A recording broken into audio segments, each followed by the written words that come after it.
And again. Up. Backhand. 1, 2. And again. 1, 2, 3, 4. 10. I'm Richard Fitton. I'm a painter, an artist. I paint pictures. I was painting before I could speak and talk, before I was literate. I just was. I failed all my school exams writing, and now I'm catching up with myself. I'm okay, I'm not too bad now. And I speak 100 miles an hour. But it's find a way through with painting first, I think. I'm an extremist, I think, at heart. You know, I want to live in an extreme environment and in an extreme space. It's boring otherwise.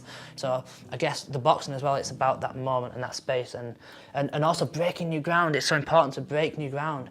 And so the same in the tenacities and breaking new ground in the painting. You do break new ground and you can live in it for a little bit and perhaps explore that concept a little bit more, and then something will present itself and you go, oh damn it, and then you'll pursue that with an absolute intent. So like now I'm absolutely trapped on portraiture.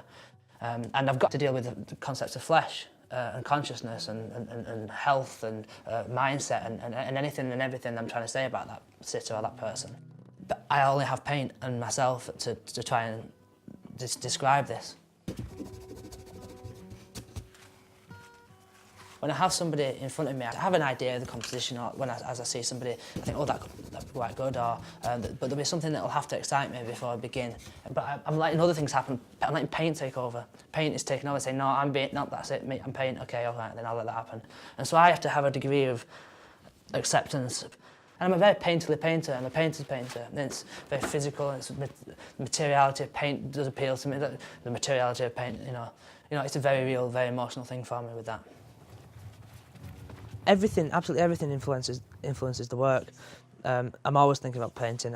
I'm growing always, and that's why I'm so excited about putting the figure into these environments. And so that's taken up so much of my time, and that's one of the reasons why I go running and training, to offer that focus and attention.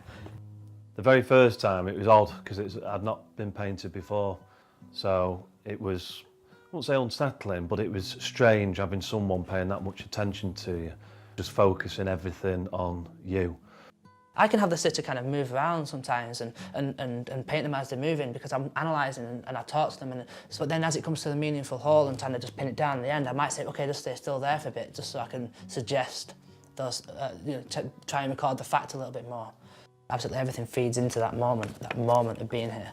And that moment doesn't mean speed, that moment it can mean, you can sustain a moment. You can be living within a moment for that particular thing for 10 hours. You can re-engage with that moment.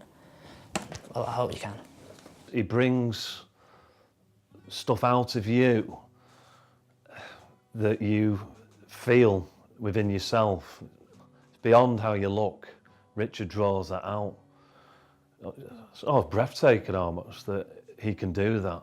He's caught how I feel or what I'm thinking almost in the way he paints and how he uses the paint, the different colours and the textures. It draws you in, but almost there's so much when you first look at it, it almost like bounces you off it. You're like, whoa, and then you get drawn back into it to try and break down what you're looking at in some ways because it's so complex. Your heart's beating a bit faster almost when you first see it. You feel it, there's a connection, a big connection. I think you'd always see something, you'd see something in a brushstroke years later. I'm trying to look for something that's showing me a little bit of itself and then hiding away behind something again. And so I keep looking for it, and it's like a game of hide and seek. You get so much confidence from that one thing, you feel great. And then all of a sudden it disappears again, you think, oh shit. And you just have to go off the fact that you know it will come again. You hope that it will show itself to you again. And that's what it does. Yeah, so I'm addicted. But I do like the image of an artist. I'm proud of it. I'm proud of who I am. I'm proud of being something and doing something with myself and documenting time passing and my life around me, the people I know, the environment that I'm in at that time. Yeah, I'm chasing the elusiveness of it all. I guess that's the answer, isn't it?